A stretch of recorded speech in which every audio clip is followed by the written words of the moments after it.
போன எபிசோட் லாஸ்ட்ல நம்மளோட ரோஹிணிக்கும் சித்தார்த்துக்கும் கல்யாணம் நடந்திருக்கும் ரொம்ப நல்லபடியா. அதே சமயம் இங்க யாருக்கும் தெரியாம நம்மளோட துர்காவும் லெட்டர் எழுதி வச்சுட்டு வீட்டை விட்டு வெளில போயிருப்பா. ஸோ இதெல்லாம் படிக்கிற சீமாக்கும் ரொம்பவே கஷ்டமா இருக்கும். ரொம்ப கண் கலங்கி பார்த்துட்டு இருப்பா. அதோட நம்மளோட ரோஹிணியும் சித்தார்த்தும் எல்லார் காலையும் விழுந்து ஆசீர்வாதம் வாங்குறாங்க. அப்படி சந்தோஷமா இருக்கும்போது ரோஹிணிக்கு அப்படியே தலைலாம் வலிக்குது, அப்படி மயக்க வருதுன்னு சொல்றா.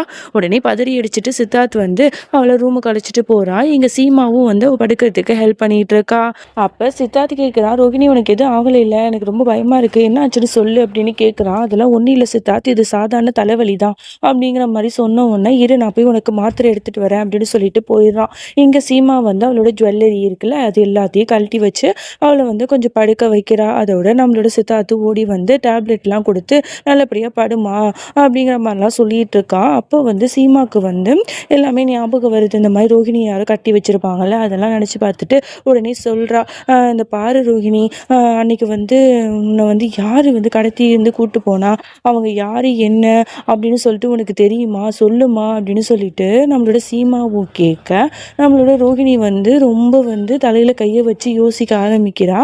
ஆனால் அவளுக்கு சுத்தமாக ஞாபகமே வரமாட்டுது. அப்படியே தலையில் கையை வச்சுட்டு ஐயோ அம்மான்னு சொல்லிட்டு அழ ஆரம்பிக்கிறா. எனக்கு ரொம்ப தலை வலிக்குது அப்படின்னு சொல்லிட்டு கத்து கத்துன்னு கத்திட்டு இருக்கா. அந்த சவுண்டு கேட்டு கீழே இருக்கிற எல்லாருமே வந்துடுறாங்க. என்னாச்சு ஏதாச்சுன்னு பதறிட்டு. அதோட சீமாவும் ரோஹிணியை படுக்க வைக்கிறா. இங்க ரோஹிணி கதறது எல்லாத்தையும் பார்க்குற சித்தார்த்துக்கு ரொம்பவே கஷ்டமா இருக்கு. என்னோட ரோஹிணி இந்த நிலைமைக்கு ஆளாக்கணுமே எவனு தெரியலையே அப்படின்னு சொல்லிட்டு ரொம்ப கோவமா பார்த்துட்டு இருக்கான். அப்புறம் வீட்டில் இருக்கிறவங்களும் ரொம்பவே வருத்தப்படுறாங்க ரோஹிணியோட இந்த நிலைமையை பார்த்து.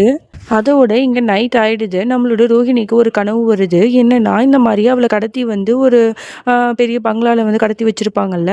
ஸோ அங்க ஒரு பொம்பளை என்ன பண்றா, அவளை ரொம்பவே கொடுமைப்படுத்தியிருக்கா. ஆக்சுவலி அவ தான் ரோஹிணியை கடத்தினது போல. அவளோட கையில ஒரு பாம்பு பிரேஸ்லெட் போட்டிருக்கா. அந்த பொம்பளை நம்மளோட ரோஹிணியை என்ன பண்றா, ஒரு பெரிய ஊசி மாதிரி இருக்கு, அதெல்லாம் வச்சு குத்தி ரொம்பவே கொடுமைப்படுத்தியிருக்கா. அதெல்லாம் நினைச்சு பார்த்துட்டு அம்மா அப்படின்னு சொல்லிட்டு பயத்துல கத்தி எந்திரிக்கிறா. உடனே சித்தார்த் பயந்துட்டு என்னாச்சு அப்படின்னு சொல்லிட்டு கட்டி பிடிக்கிறான். சித்தார்த் எனக்கு ரொம்ப பயமா இருக்கு, என்ன கொல்ல போறாங்க அப்படின்னு சொல்லிட்டு அலறா. சித்தார்த்துக்கு அவ்வளோ கஷ்டமா இருக்கு. என்னோட ரோஹிணியை யாரா அப்படிலாம் பண்ணா அப்படின்னு சொல்லிட்டு பயங்கரமா கோவப்பட்டு அப்படி பார்த்துட்டு இருக்கான். அப்பதான் அந்த மர்மமான பொம்பளைய நமக்கு காட்டுறாங்க. அவ ஒரு இருட்டான அறையில போய் நடந்து போயிட்டு இருக்கா. அங்க பரத்வாஜ் வீட்டோட போட்டோ இருக்கு. அதை பார்த்துட்டு இந்த குடும்பத்தை நான் பழி வாங்காம விட மாட்டேன், நான் தான் இந்த ரோகிணியை கடத்தினேன், அவளை பழி வாங்கினாதான் நீங்க எல்லாரும் சித்திரவதைப்படுவீங்கன்னு எனக்கு தெரியும், அதனால தான் அப்படி பண்ணேன் அப்படின்னு சொல்லிட்டு ஒருத்தவங்களையும் குறிப்பாத்து அடிச்சிட்டு இருக்கா. அப்புறம் பர்டிகுலரா பாட்டியோட போட்டோவை மட்டும் கட் பண்ணி அதை காலில் போட்டு நல்லா மிதிக்கிறா. இந்த கிழவிய நான் என்ன பண்றப்பா, நான் என் வாழ்க்கையை சுக்குநூறா சிதைச்ச ஒன்ன நான் சும்மா விட மாட்டேன்டி அப்படிங்கிற மாதிரிலாம் சொல்லிட்டு இருக்கா. யார் இந்த பொண்ணு, எதுக்கு ரோஹிணியை கடத்தினா, எதுக்கு பரத்வாஜ் வீட்டுக்கு பழி வாங்க வரா என்னன்னு ஒண்ணுமே புரியல. பொறுத்து இருந்து தான் பார்க்கணும்.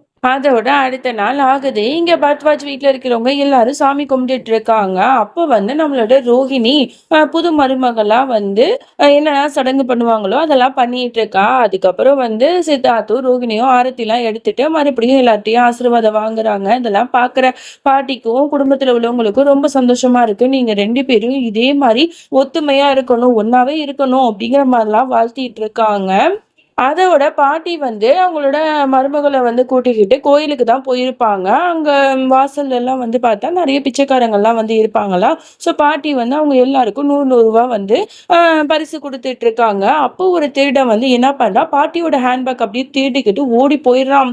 உடனே பாட்டி கத்திக்கிட்டே இருக்காங்க. அப்ப ஒரு பொம்பளை ஒரு சைக்கிளை வச்சு இடிச்சு அவன்கிட்ட இந்த பர்ஸை வாங்குறான். அப்படியே அந்த ஆளை அவளை பிடிச்சி தள்ளி விட்டுடுறான். அவ கையில அடிபட்டுடுது. அப்பதான் காட்டுறாங்க, அந்த வளையல் போட்ட அந்த பாம்பு வளையல் போட்ட அந்த பொண்ணு தான் இந்த மாதிரிலாம் பண்றா போல. உடனே இவ விழுந்ததை பார்த்துட்டு பாட்டியும் அந்த மருமகளும் ஷாக் ஆறாங்க. அதோட இங்க பரத்வாஜ் வீட்டுல எல்லாரும் உட்கார்ந்து இருக்காங்க. பாட்டி அந்த பொம்பளைய அழைச்சிட்டு வீட்டுக்கே வந்துடுது. யாருனால இந்த குடும்பத்தை அழிக்க போறேன்னு சொல்லிட்டு இருந்தாலும் அவளையே பாட்டி இந்த வீட்டுக்கு அழைச்சிட்டு வந்துருச்சு. அதோட எல்லாரும் யார் இந்த பொண்ணு அப்படிங்கிற மாதிரி கேக்குறாங்க.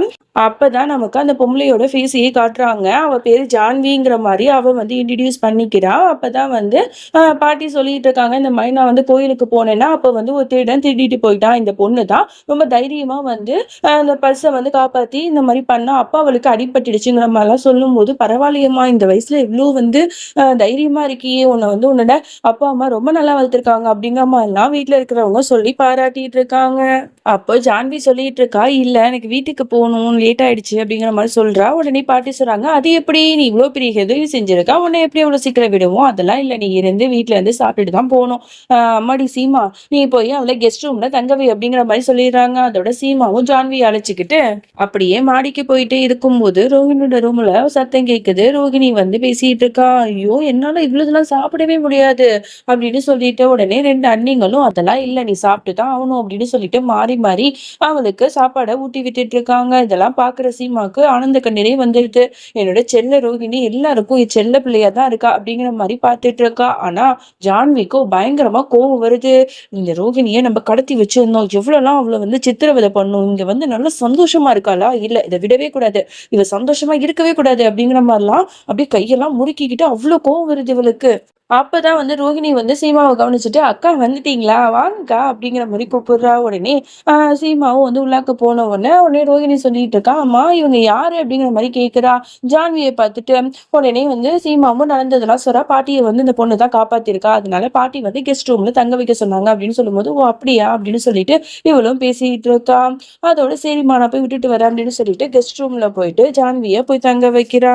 அப்பதான் ஜான்வி வந்து நினைச்சு பார்க்கிறா. என்ன அப்படின்னா, நம்மளோட ரோஹிணி வந்து இந்த மாதிரி வந்து இறந்து போயிடுப்பா. சீமா வந்து ஹாஸ்பிட்டல்ல சேர்த்திருப்பார்ல. அப்ப வந்து ரோகிணி வந்து இறந்துட்டதா சொல்லி சசி வந்து இந்த மாரி காசு வந்து குடுத்திருப்பா. அதுவரைக்கும் நமக்கு தெரிஞ்சிருக்கும். அதோட டாக்டர்ஸ் வந்து இந்த பொண்ண வந்து போய் எரிச்சிடுங்க அப்படிங்கிற மாரி சொல்லிடுவாங்க. உடனே அங்க இருக்கிற வேலை செய்றவங்கலாம் அப்படியே வந்து ஸ்ட்ரெச்சர்ல தூக்கிட்டு போம்போது கரெக்ட்டா ஜான்வி வந்து அப்படியே இடிச்சிடுறா. அப்பதான் வந்து கவனிக்கிறா. இது ரோகிணியாச்சே அப்படின்னு சொல்லிட்டு, "என்னாச்சு இவனுக்கு?" அப்படிங்கிற மாரி கேட்கிறா. உடனே அவனும் இவங்க இறந்துட்டாங்க அப்படிங்கிற மாரி சொல்றான். உடனே, "இல்ல இதுக்கு வாய்ப்பே இல்ல. இவ இறக்கக்கூடாது." அப்படின்னு சொல்லிட்டு அவளோட நெஞ்சில கைய வச்சு அப்படியே வந்து அமுக்குறா. ஆக்சுவலி இவ ஒரு டாக்டர் போல. ஸோ வந்து கைய வச்சு நல்லா அமுக்கும்போது, டக்குன்னு நம்மளோட ரோகிணிக்கு மூச்சு வந்துருது. ஸோ இவ தான் வந்து இறந்து போன ரோகிணிய வந்து உயிர வந்து காப்பாத்திருப்பா போல. அதுக்கு அப்புறமா தான் இவ வந்து அந்த பாழடைஞ்ச பங்களாக்கு கூட்டிட்டு போயிட்டு ரோஹிணிய வந்து இத்தனை நாளா வந்து வச்சு சித்திரவதை பண்ணிருப்பா. அவளுக்கு அடிக்கடி அதாவது டெய்லியுமே அந்த போதை ஊசிய போட்டு போட்டு அவளை எப்பவுமே ஒரு போதையா மயக்கத்திலேயே இருக்க வச்சிருக்கா. அவளுக்கு நல்ல சாப்பாடு கூட கொடுக்காம அவளை வந்து அவ்வளவு சித்திரவதை பண்ணியிருக்கா. இது எல்லாத்தையுமே இப்பதான் நமக்கு ரிவீல் பண்றாங்க. அதோட இங்க போலீஸ்காரங்க எல்லாருமே வந்து வந்துடுறாங்க. உடனே பாட்டி வந்து என்னாச்சு ஏதாச்சு அப்படிங்கிற மாதிரி கேக்குறாங்க. இந்த மாதிரி உங்களுக்கு சொந்தமான ஒரு பங்களால தான் வந்து இந்த மாதிரி வந்து உங்க ரோகிணியை வந்து கடத்தி வச்சிருந்திருக்காங்க அப்படின்னு சொல்லும்போது, என்ன எங்களுக்கு சொந்தமான பங்களாவா? என்ன சொல்றீங்க? அப்புறம் உங்ககிட்ட யார் வந்து இந்த கேஸ் வந்து ஃபைல் பண்ணது அப்படின்னு கேட்டா, சீமா தான் வந்து ரோகிணியை வந்து யார் வந்து கடத்தினா அப்படின்னு சொல்லிட்டு கண்டுபிடிக்க சொன்னாங்க. அப்பதான் எங்களுக்கு இந்த விஷயம் தெரிஞ்சிச்சு. சொல்ல போனா உங்க மருமக தான் இந்த மாதிரி சொன்னாங்க அப்படின்னு சொல்லும்போது கரெக்டா அந்த இடத்துக்கு சீமா வரா. என்ன சீமா இது நீயா சொன்ன அப்படின்னு கேட்டா, ஆமா அத்தை நான் சொன்னேன்தான். ஏன்னா அன்னைக்கு நைட்டு நான் வந்து அந்த பாலடைஞ்ச பூத் பங்களாக்கு போகும்போது அதுல பரத்வாஜ் வில்லான்னு போட்டிருந்துச்சு. சோ இது வந்து நமக்கு வந்து சொந்தமான இடம் தான் போல. அங்கதான் ரோகிணியை கடத்தி வச்சிருந்திருக்காங்க அப்படிங்கிற மாதிரி ஒரு உண்மையை போட்டு உடைக்க பாட்டி பயங்கரமா கத்துது. கண்ணா பின்னான்னு கோவப்பட்டு, அது எப்படி வந்து நீ என்ன கேட்காம போலீஸ்ல வந்து நீ வந்து இந்த மாதிரிலாம் சொல்லலாம் அப்படின்னு சொல்லிட்டு சீமாக்கு ஒண்ணுமே தெரியாம அப்படியே முழிச்சிட்டு இருக்கா. என்ன நடக்குது இங்க அப்படின்னு சொல்லிட்டு.